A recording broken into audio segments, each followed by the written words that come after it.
Temur Sivas shahrining qo'lini ko'kka sovurdi. Bu Boyazidga yuborilgan dahshatli salom edi. Sulton buni eshitib, g'azab otiga mindi. Men uni o'z uyasida yakson qilaman deya hayqirdi u. Boyazid o'zining charchagan qo'shinini tog'lar orasiga boshladi. U Temurni o'sha yerda zaiflashgan holda topaman deb o'yladi.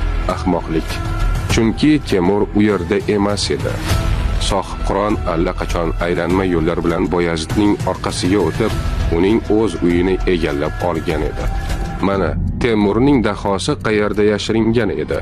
Iyul jaziramasi Boyazidning minglab askarlari holdan toyib, chanqoqdan o'lar holatda Anqara dalasiga yetib keldi.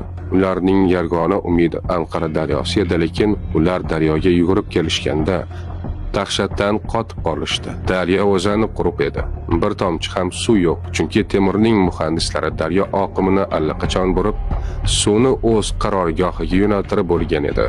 Jang boshlanmasdanoq Boyazid mag'lub bo'lgan edi. Uning askarlari Temur bilan emas, o'lim bilan orishardi. Va nihoyat to'qnashuv boshlandi. Osmonni chang qopladi, lekin Temurning yengida so'nggi eng dahshatli qarta bor edi. Birdan chang ichidan tog'dek keladigan mahluqlar chiqib keldi. Hindistondan keltirilgan 32 ta ulkan jangovar fil. Usmonli otlari bunday vahshiylikni umrida ko'rmagan edi. Otlar qo'rquvdan orqaga qochib, o'z askarlarini bosib ketdi.